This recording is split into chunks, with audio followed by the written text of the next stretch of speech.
Nathalie,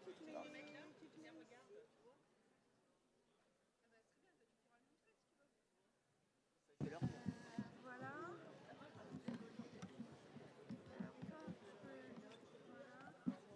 C'est bon, c'est le micro. T'en as un toi ou c'est à deux? Il y en a 4, visiblement. Ça fonctionne?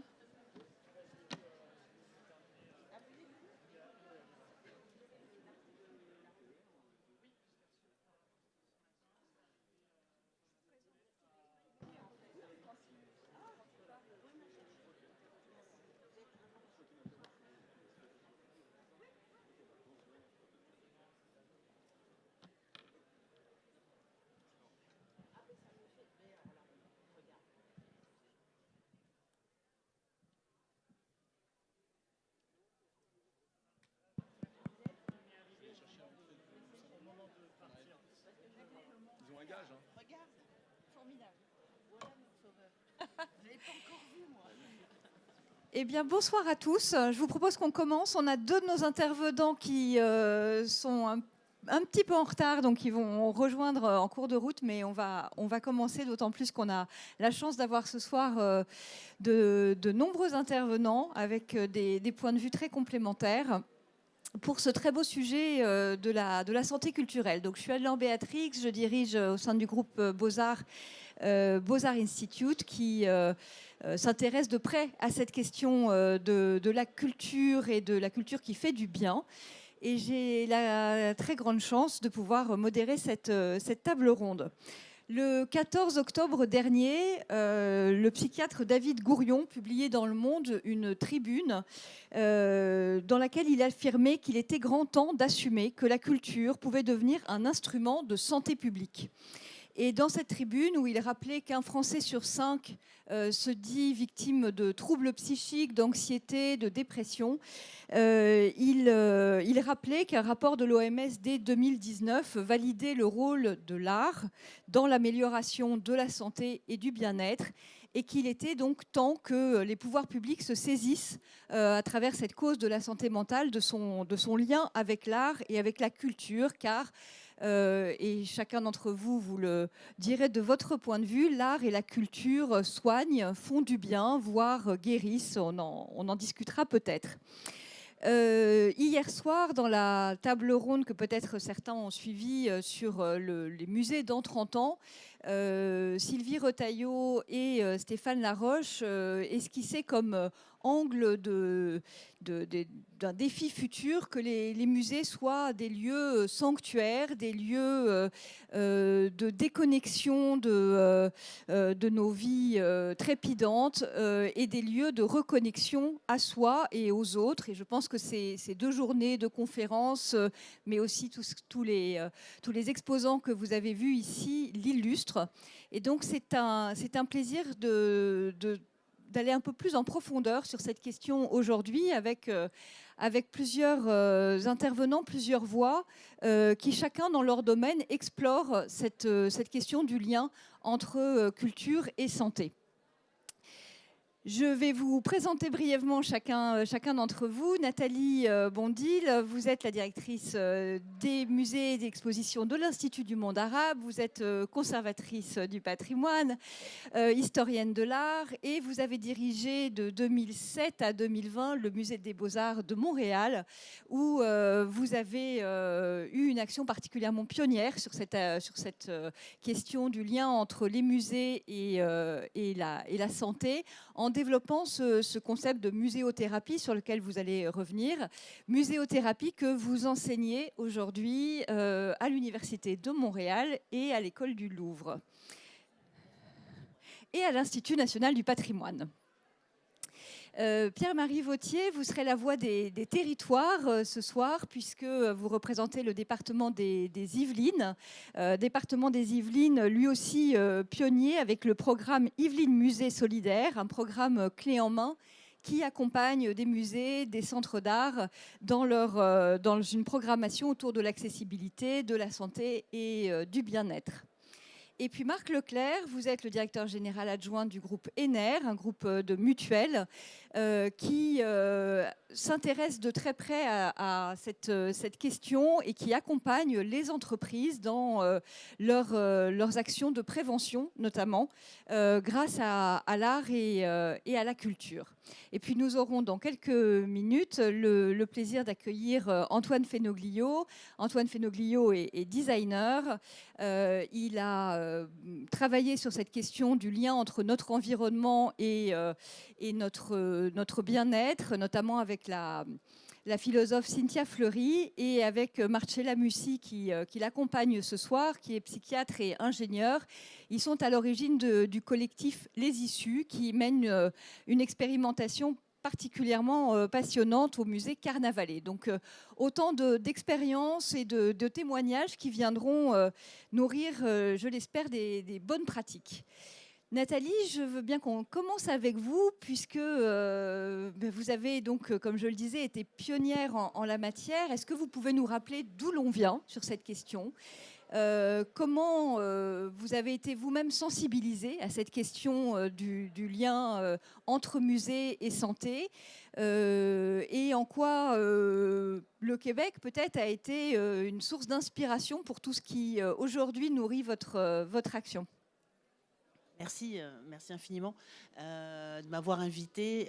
En fait, rapidement, il y a toujours eu des liens entre art et santé, et notamment, je pense à l'hôpital Sainte-Anne, qui avait exposé des œuvres qui avaient été faites dans le cadre de thérapie liées à la psychiatrie. Donc ce sont des liens qui sont anciens. Je dirais que par rapport à la question de la santé, avec les musées, ce qui est davantage mon secteur de recherche, en fait, il y a d'une part un exemple très fort qui est le social prescribing qui se fait en Angleterre, au Royaume-Uni.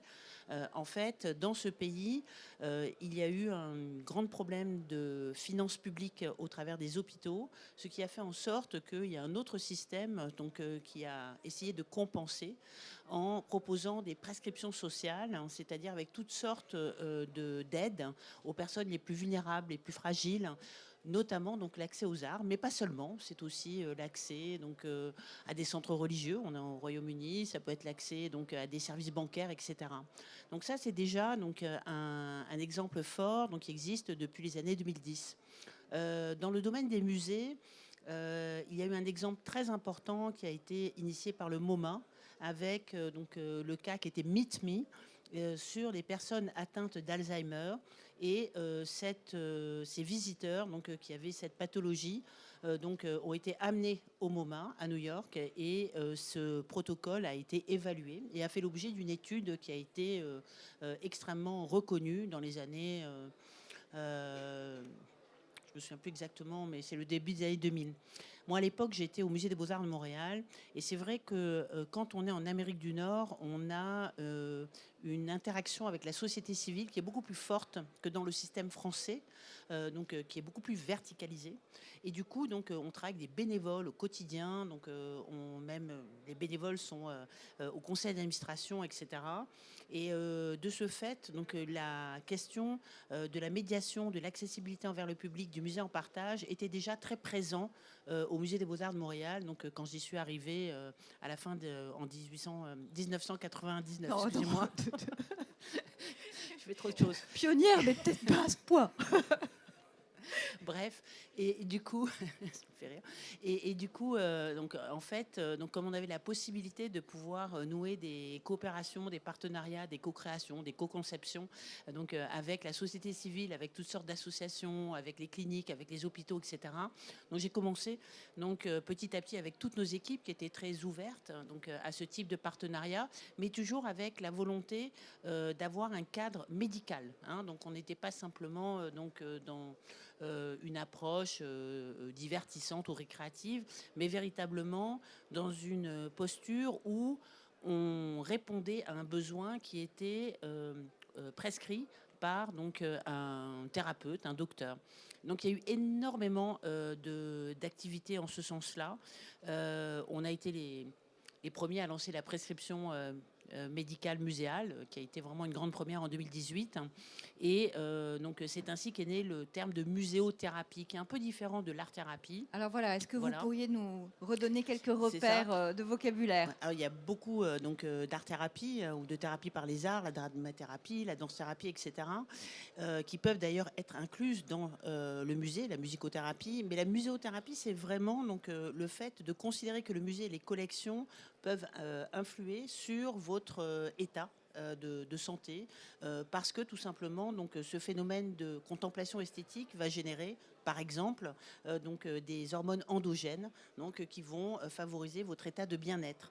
Elles vont aussi stimuler votre neuroplasticité cérébrale, donc du coup c'est aussi un stimulant. Le musée même, en tant qu'espace extraordinaire, hors du commun, est un espace de salutogénèse. Alors évidemment, il ne faut pas être au Louvre aux heures de pointe. Hein. Mais Alors, qu'est-ce que la salutogénèse? Voilà. Alors, la salutogénèse, c'est donc le fait d'être dans un lieu qui justement va vous apaiser, va vous faire du bien, va ralentir votre rythme. On parle beaucoup de slow museum en ce moment, et en fait, on est dans des moments ou dans des lieux qui, à la fois parce qu'ils sont hors du commun, hein, les musées. Ici, je pense que vous êtes tous des fans de musées, mais malheureusement, il y a beaucoup de nos concitoyens et concitoyennes qui n'ont pas cette clé de bonheur, hein, donc il faut leur donner, et qui vous permet de pouvoir être dans un état de contemplation. Vous allez rassembler votre concentration autour d'un objet, et en fait ça crée un effet très apaisant du point de vue cérébral. Bref, il y a aussi d'autres pratiques psychocorporelles que l'on peut faire dans les musées. On a entendu le yoga, le tai chi, etc., les slow visites, la danse thérapie, et finalement c'est ce lieu du musée qui peut être un lieu, un outil support pour la santé publique, qui peut être utilisé à cette fin-là. Et je dirais que toutes ces expériences que nous avons pu faire, évidemment beaucoup au Musée des Beaux-Arts Montréal, étaient vues un peu de manière suspicieuse, pour dire le moins, avant la pandémie. Mais la pandémie a tout changé. Et là, c'est vrai que la pandémie a fait en sorte que beaucoup de musées ont fait des travaux et initiatives extraordinaires depuis, pour pouvoir justement s'approprier cette question de la santé. Et à ce moment-là, vous avez travaillé avec des neuroscientifiques. Comment on objective en fait cette intuition? Je pense qu'on l'a tous quand on a travaillé ou quand on fréquente les musées. Mais comment on l'objective pour arriver aussi à convaincre vous l'avez dit, des parties prenantes qui peuvent être un peu plus dans la suspicion ou dans l'étonnement? Effectivement, parce qu'au départ, ce sont des cas isolés qui se font à la faveur de rencontres. C'est toujours d'humain à humain. Finalement, on veut travailler ensemble. On se demande comment est-ce qu'on peut s'entraider, comment est-ce qu'on peut faire œuvre sociale, être utile. Et puis, petit à petit, chemin faisant, puisqu'il y avait tellement de demandes, mon frère travaille beaucoup sur la question des soins de support, je dois le dire, donc c'est vraiment un intérêt familial en oncologie. Et on a imaginé, en fait, j'ai créé un comité art et santé au musée, qui était présidé par le scientifique en chef du Québec. C'est très important, en fait, c'est le numéro 2 dans le système de santé québécois, le Chief Scientist, comme on dit en anglais, et qui était lui-même effectivement un spécialiste de très haut niveau des sciences du cerveau. Et grâce à ce scientifique en chef, grâce à toute une équipe de chercheurs, de médecins, on a constitué un comité aviseur.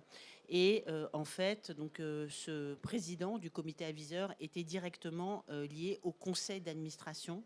Et en fait, ça a été tout un travail de conviction, parce que quand j'ai voulu créer ce comité Art et Santé, on m'a dit mais qu'est-ce que c'est que ce comité en 2007? Donc ça paraissait un petit peu en dehors du champ des missions habituelles des musées. Et puis finalement, ça a eu tellement de succès, on a fait tellement de projets que voilà, ça s'est imposé. Mais c'est vrai qu'il a quand même fallu pousser les portes pour convaincre du côté des musées. Mais je vous dirais que c'est un peu la même chose du côté médical. Il y a aussi des réticences. voilà, ou des méconnaissances. Quand on parle de la question de soins de support, par exemple, je ne sais pas si vous savez ce que c'est que les soins de support, hein. Donc en fait, le soin de support, c'est un soin qui va être donné dans le cadre d'une médecine intégrative, donc dans la vision holistique du soin du patient, c'est-à-dire que une personne qui a un cancer va avoir une chimio, une radiothérapie, etc. Mais après, il y a la personne. Comment vit la personne avec au-delà de cette approche techniciste du soin. Et là, on n'est plus dans le cure, on est dans le care, pour parler en anglais. Et donc, le soin de support va viser à amener des soins qui permettent à cette personne de se sentir mieux dans sa vie quotidienne, que ce soit en termes d'exercice physique, que ce soit en santé mentale, etc. On guérit mieux quand on est en meilleure santé mentale, hein. La santé mentale fait vraiment partie de la définition de l'OMS pour ce qui est d'être en bonne santé physique, sociale et mentale, hein. C'est très important. Et du coup, les soins de support, il y a une société française des soins de support en oncologie qui est extrêmement reconnue. Elle peut intégrer ces thérapies par l'art, notamment, mais pas seulement. Donc, ce sont des approches qui sont faites par des thérapeutes, hein. Moi, je ne suis pas du tout scientifique, je ne suis pas thérapeute, mais je ne travaille qu'avec des thérapeutes et sur prescription, parce qu'effectivement, le soin est sérieux. Et alors, une fois retraversé l'Atlantique, comment en France cette question vous est apparue? Comment vous avez réussi à évangéliser aussi et aussi quelles sont les attentes de vos étudiants, de ceux qui... Faudrait leur demander. En fait, il y a vraiment eu un changement avec la pandémie. Parce qu'avant, franchement, je peux vous dire que tout ça paraissait très nébuleux. Donc mes collègues des grands musées, j'étais invitée par le ministère de la Culture à l'époque pour rencontrer tous les directeurs des musées nationaux. Mais ils m'avaient dit, mais vous travaillez avec 400 associations, mais vous n'êtes pas un musée, vous êtes une usine. Enfin, dans le sens, ça paraissait un petit peu étonnant. Mais ici, la conception est très verticalisée.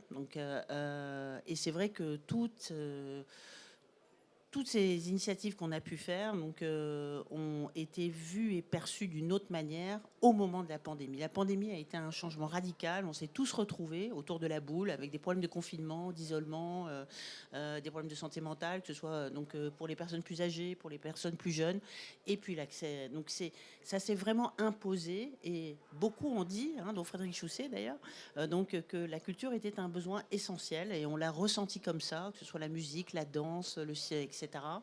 Et beaucoup de musées, beaucoup de mes collègues ont fait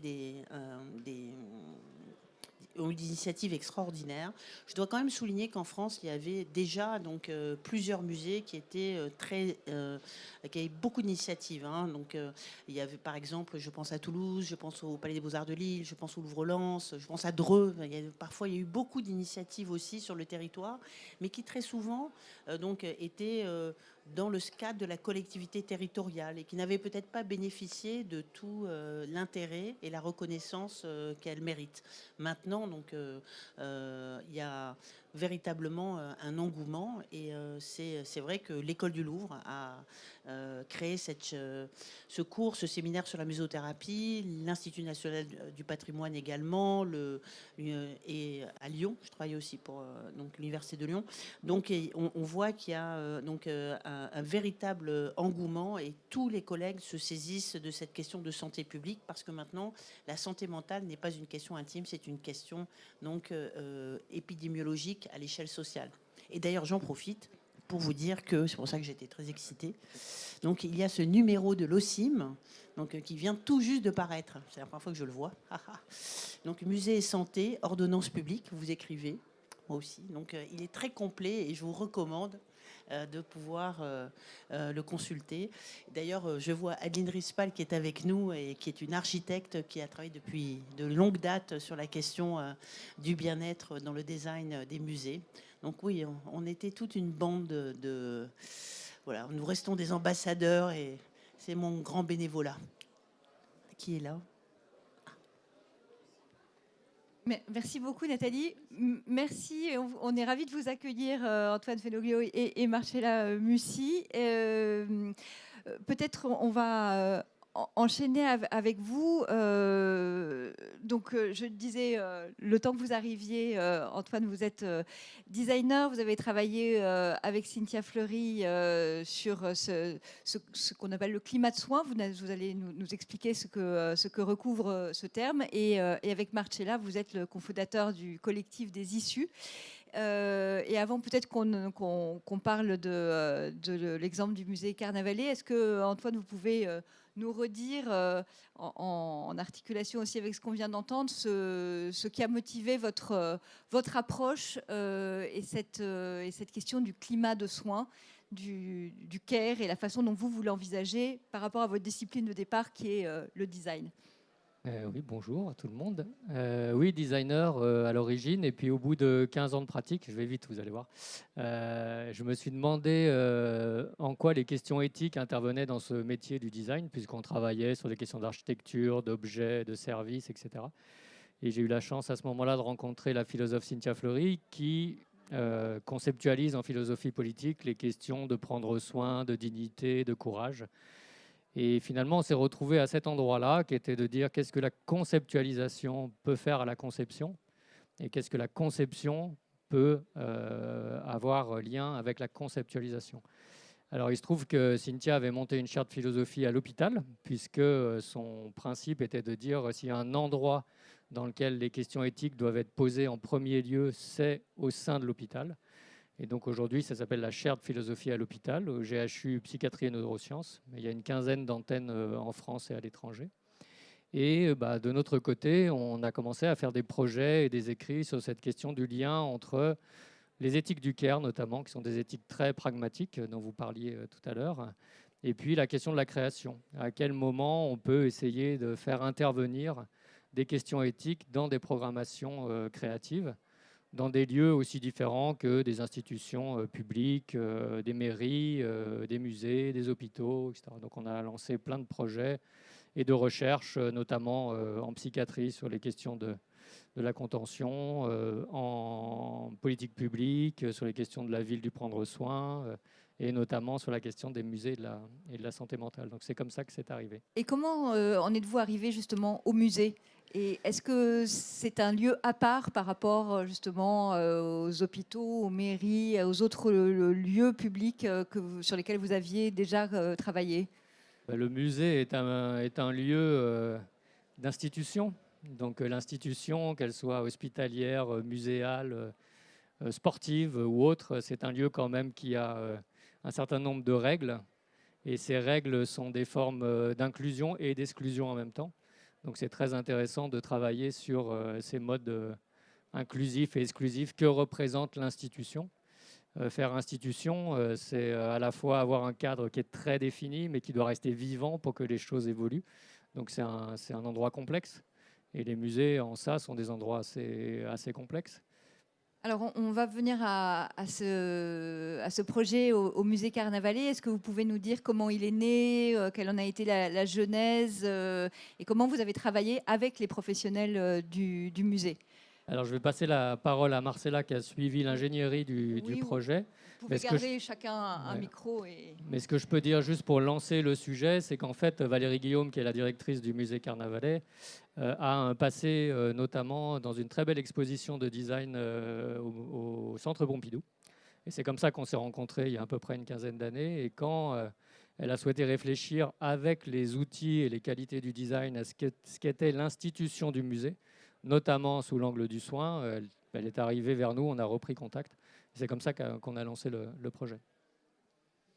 Oui, et alors, donc, la reprise de contact de Valérie, donc déjà, bonjour à toutes et à tous, désolée pour notre retard, et merci de nous accueillir aujourd'hui ici dans cette table ronde.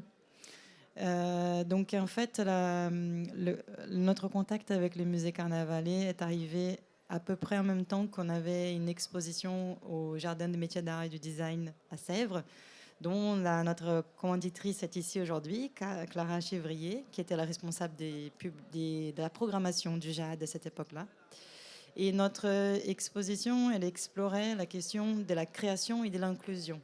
Par-delà l'accessibilité, comment la dynamique de l'inclusion peut devenir une force de création dans les institutions, pour les créateurs, pour les lieux, et notamment comment la création dans les lieux culturels peut créer des nouveaux liens. Et en fait, il se trouve que le musée Carnavalet est historiquement a travaillé pendant leur rénovation toute la question d'accessibilité et la question d'inclusivité de manière assez exemplaire.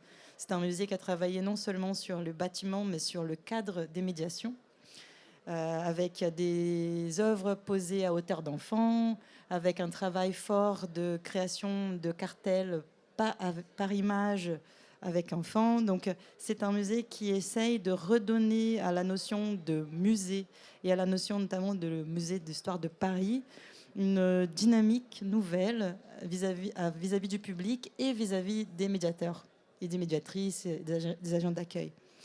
Et en fait, la question qui nous avait posée Valérie, c'était est-ce que le soin, qui est le domaine sur lequel on travaille plus fortement, peut apporter quelque chose à la question de l'inclusion au musée qui dépasse ce qu'on a déjà initié. Et cette question, en fait, on l'a quelque part retournée aux agents, aux médiateurs et à l'équipe du musée dans une forme d'enquête en co-création sur qu'est-ce que ça veut dire pour eux la question du soin et plus particulièrement celle de la santé mentale qui a été, disons, la première thématique qu'on a voulu aborder pour ce premier projet. Donc vous êtes vraiment parti d'un travail avec les équipes de Carnavalet et les équipes pas seulement de médiation mais aussi le personnel de surveillance, etc. C'est ça le point de départ. Notre premier contact avec le musée a été un atelier avec les agents d'accueil du musée où en fait on a voulu réfléchir avec eux sur comment ils apercevaient la question de la santé mentale. Et on a en fait relevé 4 enjeux majeurs, mais en fait on aurait pu faire plein d'autres. Mais il y a des thématiques qui sont apparues qui étaient quand même assez fortes, qui étaient celles de la question de la stigmatisation du public, mais aussi celle des agents. Aussi la question de la relation. Qu'est-ce que ça veut dire quand un musée essaye d'élargir sa capacité d'accueil, entrer en relation avec quelqu'un de très différent? Qu'est-ce que ça, en plus de la relation et de la stigmatisation, la question de l'institutionnalisation. Qu'est-ce que ça veut dire pour une institution créer des codes, des règles, des normes qui permettent en fait à un lieu d'établir d'autres conditions d'accueil? Et le 4e point, c'était la question sensorielle, qui est, je pense, celle qui est la plus proche de ce qu'on considère le cadre de soins, c'est-à-dire est-ce qu'un musée peut être bruyant? Est-ce que les heures de pointe de Louvre, c'est pas un problème? Est-ce qu'il faut exclure ou créer des bulles ou est-ce qu'il faut créer des lieux apaisants tout court? Donc la question sensorielle est une question qui est apparue très vive. Et donc on a, à travers ces 4 thématiques que nous avons établies dans un premier contact avec les agents, on a réuni dans un atelier de co-création des professionnels du musée, mais pas que du musée Carnavalet. Nous avons eu des professionnels de l'Institut du monde arabe, mais également du Jardin des métiers d'art et du design, une neuroscientifique, aussi des personnes qui venaient d'une association d'enfants autistes, des familles, des personnes de la famille, des personnes concernées aussi également.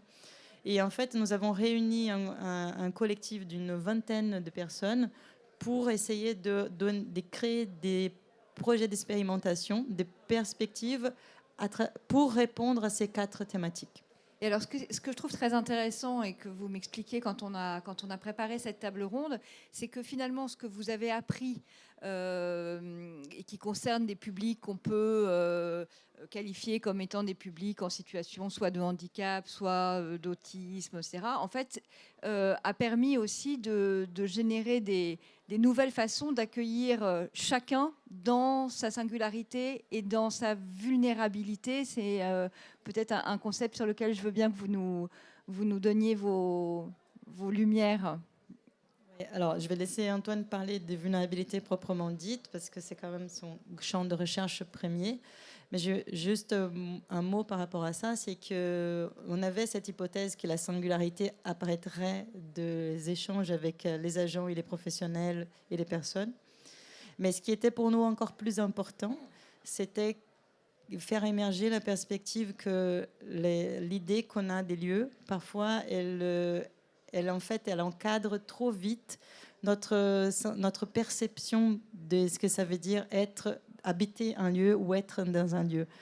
Et en fait, ce qui était important pour nous lors des ateliers, c'était pas tant de trouver des solutions à la question de la vulnérabilité, mais que de démontrer que parfois un tableau au mur, ou à la manière comme il est exposé, ou la manière comment le parcours est proposé, enferme une expérience. Et que l'idée de l'ouverture de l'expérience est beaucoup plus importante que celle de l'accueil de plusieurs publics. Et sur la question de la vulnérabilité, effectivement, il y a un terme qui est un peu barbare, mais qu'on utilise en recherche à la chaire de philosophie, c'est la générativité du vulnérable. C'est-à-dire qu'en fait, il existe aujourd'hui des champs de recherche qui montrent qu'en travaillant sur l'éthos de la vulnérabilité, on se rend compte que c'est génératif de solutions, de nouvelles expériences, de capacité de changer les choses. Et d'ailleurs, il y a des études qui sont, par exemple, sur ce qu'on appelle d'essayer d'identifier quels sont les hotspots de la générativité du vulnérable. À quel endroit que vous connaissez où en fait il y a beaucoup de vulnérabilité et pourtant il y a beaucoup de solutions qui émergent.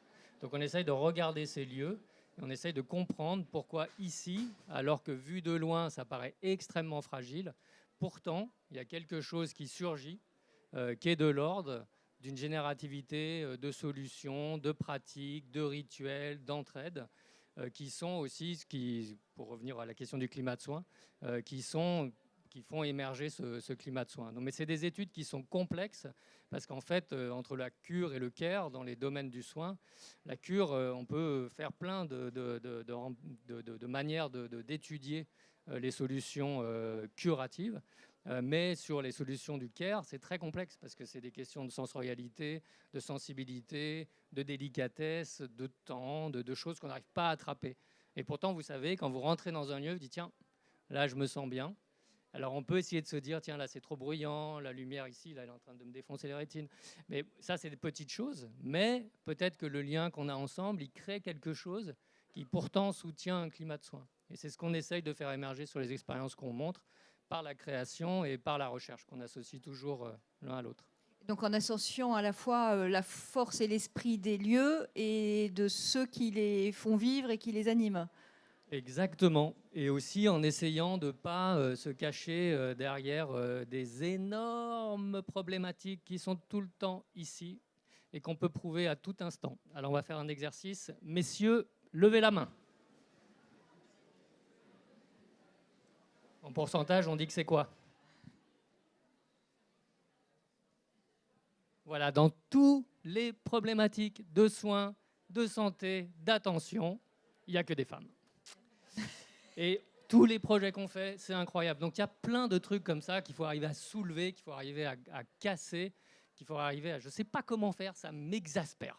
À chaque fois qu'on fait un projet, on a beau faire quoi? Je ne sais pas. Bon, on n'avait pas parlé, mais je constate avec satisfaction que ce panel est paritaire, donc ouf. Où vous en êtes de ce projet à Carnavalet et quelles leçons vous en tirez peut-être pour d'autres lieux et comment on peut tirer profit de tout le travail que vous avez réalisé? Donc en fait, on invite tous les hommes qui sont ici à participer à ce projet. Ça va augmenter notre jauge. Non, je partage les aspirations d'Antoine, non pas seulement sur la question de la parité, mais aussi sur la question des voix vraiment différentes, des avis qui viennent d'ailleurs, d'autres ontologies. Je pense qu'on a beaucoup à apprendre à aller chercher la différence. Et je pense que l'expérience du musée, elle montre ça. C'est qu'en fait, quand on veut parler de santé, il faut parler de représentativité. Il faut parler d'écoute. Il faut parler aussi de qui on écoute et qui on fait parler. Et pourquoi, en fait, à chaque fois qu'on réunit les gens pour parler, on ne peut pas écouter d'autres voix que celles qui parlent tout le temps. Et en fait, je pense qu'il y a beaucoup de ça dans la question de la santé. Et surtout quand on parle de santé mentale. Parce qu'il y a quelque chose qui est très problématique dans la santé mentale, c'est de parler et en face de soi, avoir quelqu'un qui dit non, je ne comprends pas. Je ne comprends pas. Et en permanence de ne pas être compris, au bout d'un moment, on arrête d'aller dans les lieux. Et donc ça, une des choses qu'on a compris, c'est que la plupart du temps, les lieux, ils veulent accueillir d'autres personnes, d'autres voix, mais en fait, ils ne donnent pas les dispositions pour que les gens se sentent accueillis ou comprises. Donc en fait, si un lieu veut accueillir des personnes en situation, par exemple, d'autisme, il faut qu'ils se préparent à ça. Il faut étudier, il faut aller chercher la recherche, il faut aller comprendre et faire venir les gens, il faut se prendre des claques pour comprendre qu'en fait, un lieu qui n'a pas un espace accueillant avec des signalétiques correctes, les gens se perdent dedans. Et en fait, on peut parler de l'autisme, mais on peut parler de tout le monde. Quand on arrive dans un lieu mal indiqué, c'est parce qu'on est warrior qu'on y arrive. Et en fait, la vérité, c'est que c'est un tas de petites intentions et de petites attentions qui font que on ne peut changer les choses que si on s'y attaque avec rigueur. Donc, dans le projet du musée Carnavalet, nous avons proposé au musée d'associer les élèves de la formation du diplôme interuniversitaire philosophie, éthique et design pour accompagner et assister et observer les expérimentations. Donc pendant 1 an, ils ont tenu un certain nombre d'expérimentations qui ont été observées par des étudiants qui ont non seulement se sont mis à participer à chaque expérimentation, mais qui en ont fait une observation. Vont rendre les 14 avril matin, c'est leur soutenance au musée. Et cette coopération qui a fait rentrer dans le projet une vingtaine de personnes supplémentaires a été aussi super riche pour rentrer des nouvelles voix, des professionnels de plusieurs domaines différents, parce que c'est un diplôme qui accueille des infirmiers, des soignants, des personnes de la culture, mais aussi des personnes qui sont en reconversion professionnelle, des domaines complètement différents. Et donc, ces compagnonnages qui a été tracé entre agents d'accueil, agents de médiation, équipe de public, équipe des designers, élèves, Cynthia Fleury, Antoine, la directrice du musée, c'est ce tissage qui nous a permis de construire ce qu'on présentera le 14 avril prochain. Le matin, il y aura la soutenance des élèves et l'après-midi, c'est un séminaire qu'on fait autour d'un regard intense sur musée et santé mentale. Et quelque part, c'est un premier pas parce que c'est s'attaquer à une telle problématique qu'on sait, celle de la santé doit se construire dans la longue durée. Donc notre souhait, c'est de continuer à poursuivre des expérimentations et d'associer les plus grands nombres de voix possibles. Alors, sur le 14, juste pour conclure, vous pouvez tous venir. C'est ouvert au grand public. L'après-midi, il va y avoir une intervention exceptionnelle.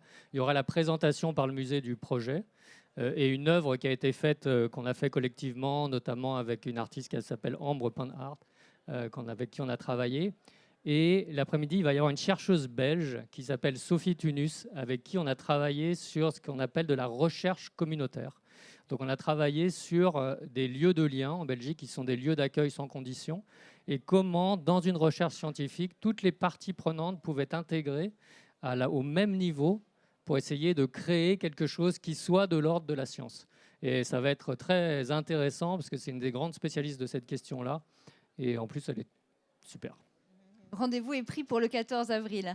Pierre-Marie Vauthier, je voudrais qu'on puisse vous entendre à votre tour pour voir comment les territoires peuvent accompagner toutes ces expérimentations et que vous nous disiez, vous, dans le département des Yvelines, ce qui a motivé votre action et le regard que vous portez sur l'ensemble des projets qui sont en cours.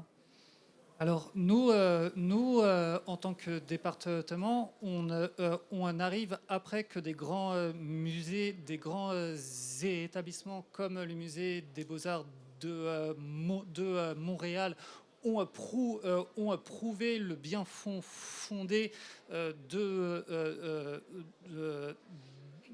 des politiques de bien-être au musée et on s'empare de l'enjeu de la généralisation. Mon but à terme, c'est que vraiment votre psychiatre aille vous prescrire une sortie dans le petit musée de votre quartier. Donc les enjeux sont extrêmement différents. Oui, puisque dans le département des Yvelines, c'est un ensemble de musées, de centres culturels, de centres d'art qui sont concernés et que vous accompagnez à la fois en termes de formation des personnels. Exactement. Alors, on a créé un programme qui s'appelle Yvelines Musée Solidaire, qui est un musée qui accompagne 19 musées, monuments et centres d'art à travers 5 dispositifs à la fois sur les questions d'accessibilité, mais au-delà pour les amener à une politique de bien-être. Et vraiment, la richesse de ce réseau, c'est qu'on va du petit centre d'art associatif avec un seul agent qui accueille 2000 visiteurs chaque année, jusqu'au château de Versailles qui en accueille 9 millions. Donc on est en train de mettre en place un maillage de lieux de ressourcement sur lesquels les professionnels de la santé peuvent s'appuyer. Et maintenant, il y a tout un travail de démarchage de tous ces professionnels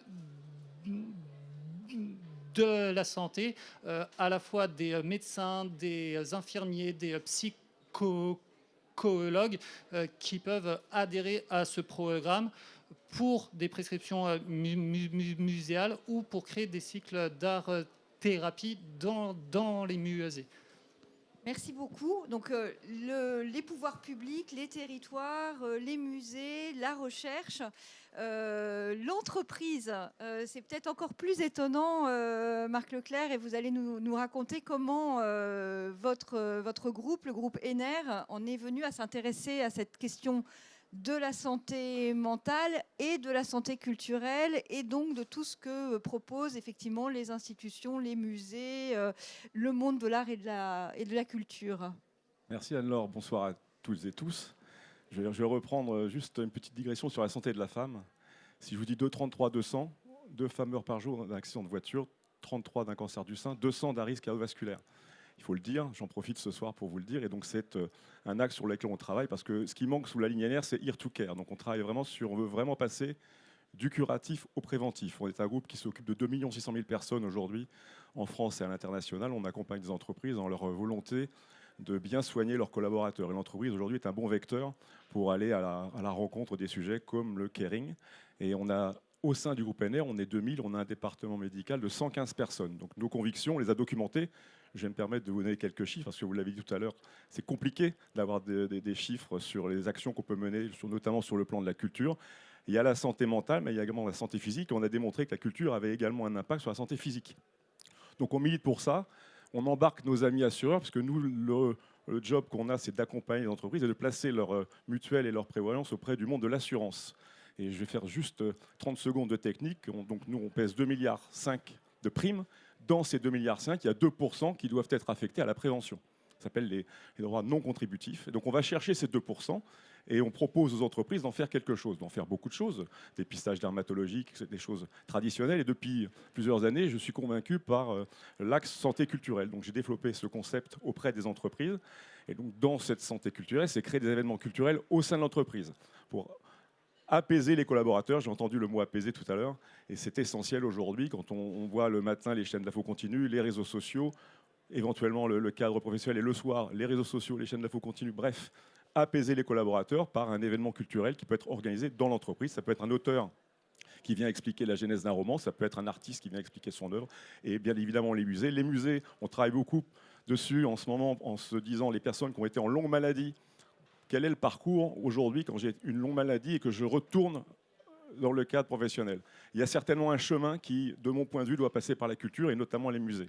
Après, est-ce qu'il y a des musées dans toutes les villes de France? Non, mais il y a des monuments également. Donc on est en train de travailler sur ce parcours de resociabilisation, d'avoir autre chose à raconter lorsqu'on arrive, on retourne dans son entreprise que son combat.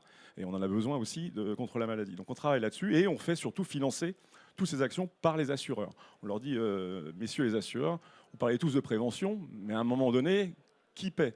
Et on leur dit, et donc on a calculé, ça, on a des actuaires qui calculent l'impact d'une action culturelle sur ce qu'on appelle le rapport sinistre sur prime. Et on l'a démontré. Je vais vous donner quelques chiffres, parce qu'ils sont importants, ils sont rares, et je pourrais vous les passer par Anne-Laure.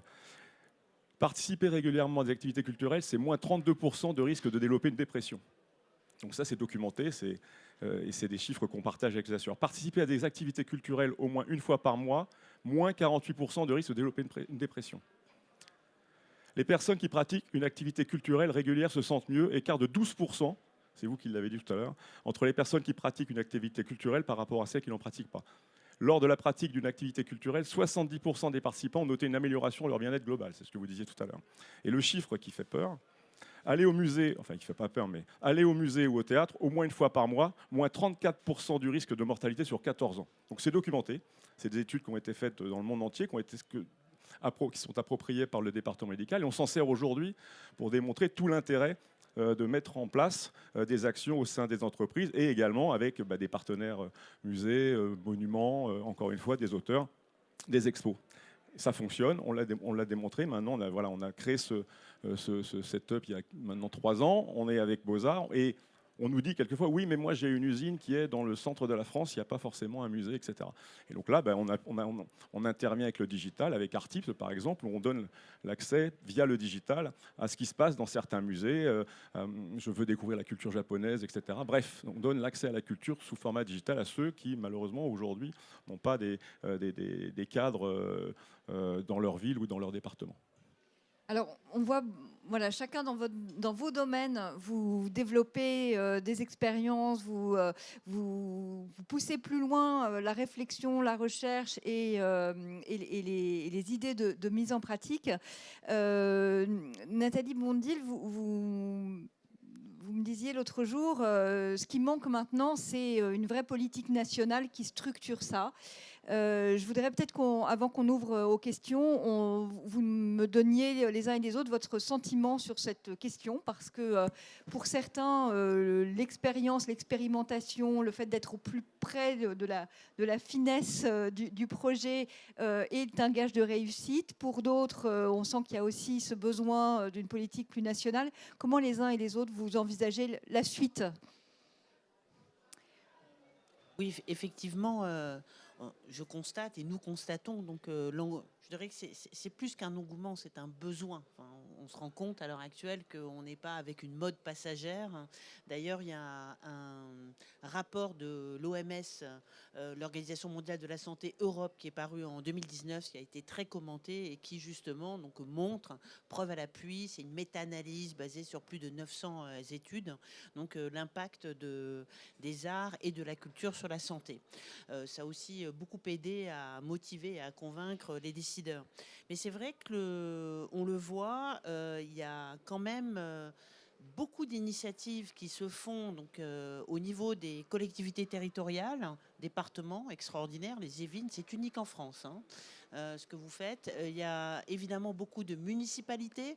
Je pense à la ville de Nice qui a lancé donc, les prescriptions médicales, muséales donc, pour les psychiatres à la fois donc, du secteur public et privé. Donc il y a beaucoup de musées aussi qui font des conventions donc, avec l'hôpital donc, de la ville versus le musée de la ville. Donc le tout étant triangulé, conventionné par les services de la mairie en fait.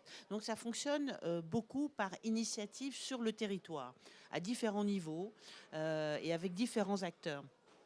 Mais c'est vrai qu'on attend on attend encore d'avoir donc vraiment une politique à un niveau national. Certes, il existe donc la convention culture et santé qui vient d'être renouvelée donc en 25, mais qui n'apporte pas dans le fond donc énormément donc d'innovation. On est davantage sur l'accessibilité et c'est très bien. Donc depuis la chambre de l'hôpital vers des activités culturelles, mais il n'y a pas encore cette compréhension que tout ce système culturel peut véritablement participer donc à ces soins de support, à améliorer donc la santé de nos concitoyens, de nos concitoyennes. J'ai croisé Madame Pégard, donc qui m'a dit que c'était donc à son ordre du jour. Mais en fait, j'avais déjà croisé Roselyne Bachelot et toutes les autres entre-temps, avant, après, donc qui ont toujours dit que c'était à l'ordre du jour. Donc là, il faut comprendre que du point de vue de la culture, donc il y a on voit bien que c'est une idée forte, mais qui peine encore à être endossée donc au plus haut niveau. Et je parle de la France parce que la France est tellement donc verticalisée et on a besoin de ce soutien. Mais cependant, il ne faudrait pas oublier tout ce qui se fait donc à l'échelle donc des territoires et des collectivités territoriales. Un des exemples très intéressants, je dirais, un des plus aboutis, à mon avis, en termes de politique territoriale, c'est Bruxelles qui l'a fait. Bruxelles, donc en 21, a lancé des prescriptions médicales muséales sur la question de la santé mentale avec un hôpital psychiatrique Brugman qui a extrêmement bien marché et qu'ils ont élargi donc l'année dernière donc à différents centres médico-sociaux, EHPAD, etc., etc. Ils l'ont même mis donc cette question de la santé et de la culture donc dans la charte de la ville par l'échevine Delphine Houba. Donc on voit bien que ce sont vraiment des grassroots movements, hein, donc c'est plutôt donc ces efforts-là qui viennent des individus qui s'entendent, qui coopèrent, Valérie Guillaume, etc.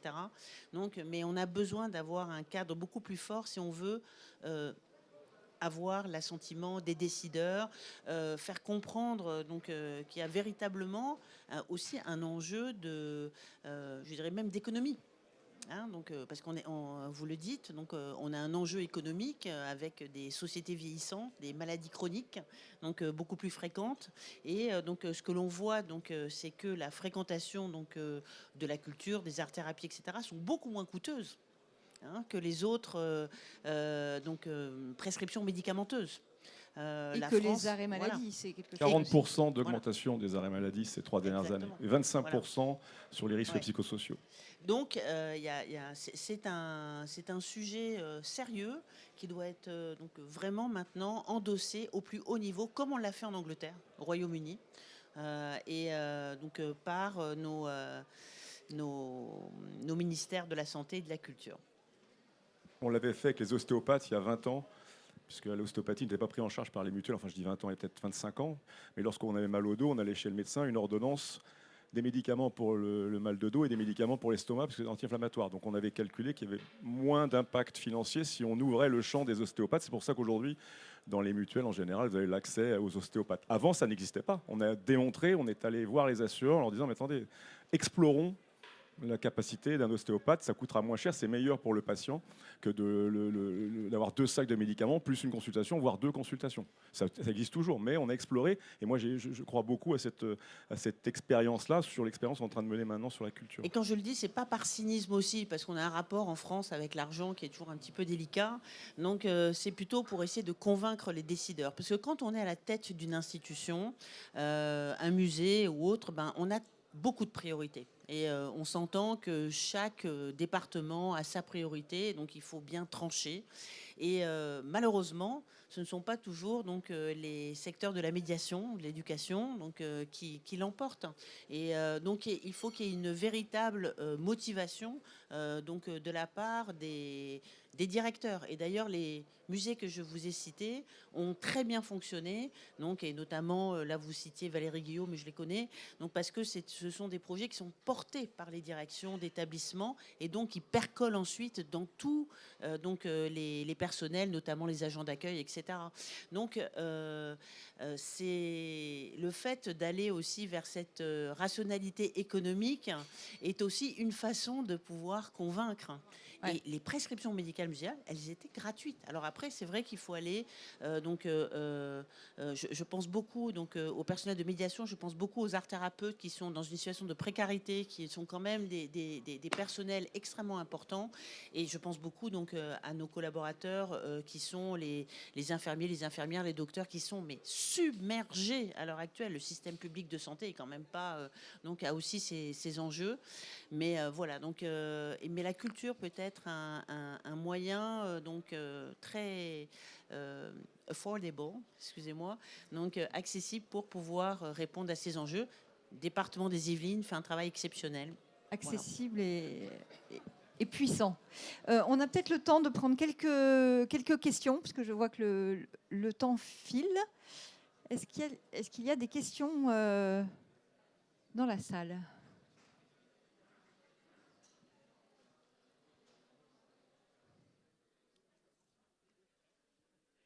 Je vais me dévouer.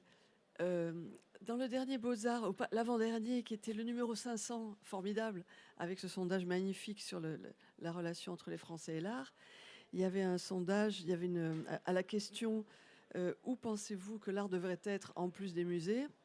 Les réponses, en partant du plus important au moins important, c'était dans l'espace public, à l'hôpital, à l'école. Et il n'y avait que 4%, c'était des gros pourcentages, là, c'était 45, je ne sais plus, 30, 20, voilà. Et au bureau, c'était 4%. Alors, déjà, j'avais une question pour monsieur Leclerc. Comment comprenez-vous ce sondage, ce résultat? C'est-à-dire 4% des gens souhaiteraient qu'il y ait de l'art au bureau et passent 7 à 8 heures par jour au bureau. Pourquoi l'art ne serait pas au bureau? C'est assez étrange comme réponse. Et sinon, l'hôpital et l'école. L'école aussi, c'est un impensé. L'hôpital commence à être pensé de ce point de vue. Mais l'école est un impensé de la relation à l'art, c'est clair. Donc voilà, c'est une question pour tout le monde. Mais peut-être vous avez une réponse sur le 4% qui me questionnait. Merci. Déjà, c'est le combat d'augmenter les 4%. C'est notamment un problème de financement, puisque là, on passe des caractéristiques plutôt publiques, et vous le verrez, on va vous présenter, parce que le combat que je mène sur le plan professionnel, je le mène dans la vie sociale, parce que j'ai créé un festival littéraire qui s'appelle Lire sur la Sorgue, où je reçois 5000 personnes. J'ai créé un fonds de dotation, je me bats tous les jours pour que ce festival soit pérenne. Ça marche, mais c'est une énergie aujourd'hui en France, vous le disiez, beaucoup d'énergie pour y arriver. Mais je suis convaincu qu'on va y arriver. C'est en passant des moments comme celui qu'on passe ensemble, en militant. Et moi, je sens aujourd'hui, dans ce milieu de l'entreprise, notamment aussi depuis le télétravail, c'est-à-dire comment je rassemble mes collaborateurs, qu'est-ce que je crée dans mon entreprise pour fédérer et retrouver mes collaborateurs à un moment donné. Encore une fois, une conférence, une œuvre d'art. J'ai un client que j'ai quitté tout à l'heure qui, sur son site, accueille des œuvres d'art. Mais c'est récent. Et ensuite, je participe via les assureurs au financement de toutes les manifestations.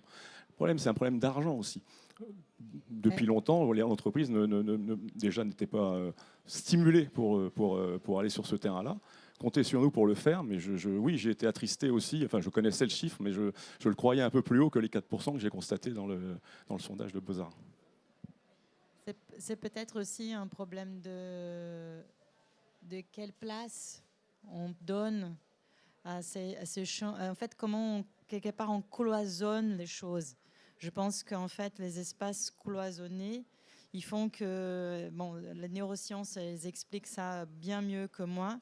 Mais si vous regardez les études neuroscientifiques, vous verrez qu'en fait, il y a beaucoup de métacognition, des habitudes qu'on prend au quotidien, que ce soit des habitudes les plus simples, comme se lever et prendre sa douche avant de s'habiller, ou le vice-versa.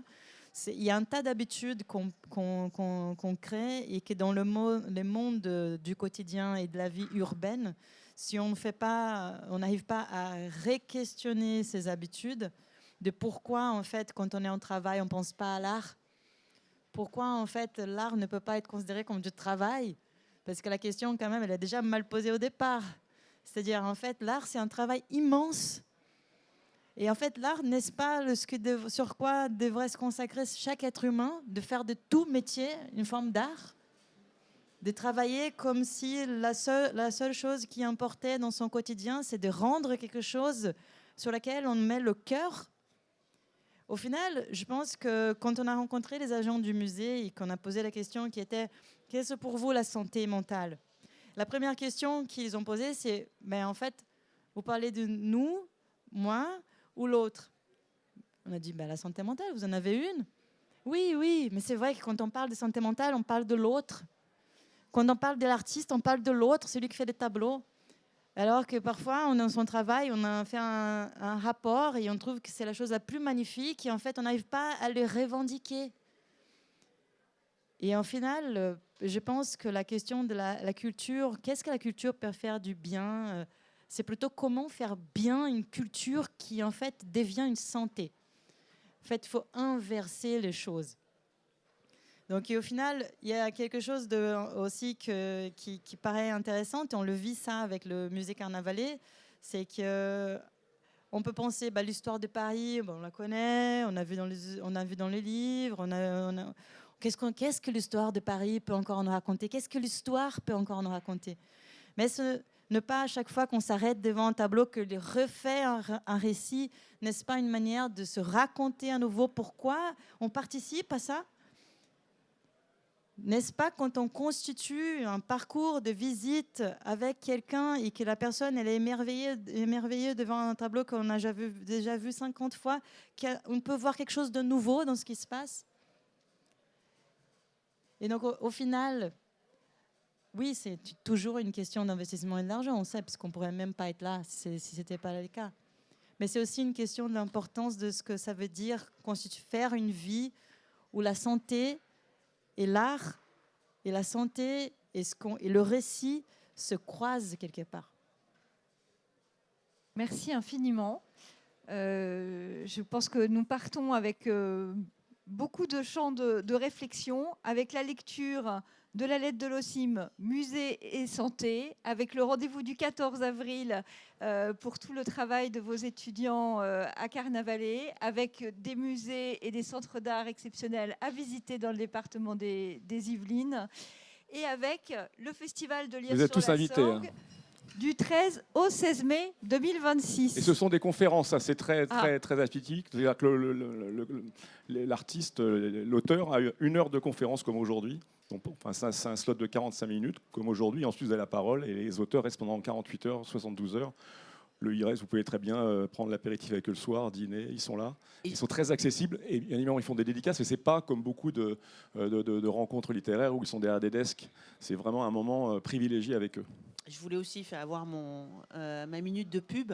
On a une magnifique exposition qui s'appelle « Tenter l'art pour soigner » à l'Institut du monde arabe, donc, qui est tout à fait remarquable. Donc, je vous invite à visiter jusqu'à la toute fin du mois de juin, le 28 juin. Et donc, vraiment, là, on est au cœur donc, de ce que nous avons évoqué tous ensemble. Donc, bienvenue, bienvenue. Ben voilà, on a notre programme pour le printemps. Merci infiniment à tous les 5 pour votre travail, pour tout ce que vous faites pour la société. Et je voudrais vous remercier tous d'avoir été là jusqu'à cette dernière minute du CITEM. Bonne soirée à tous.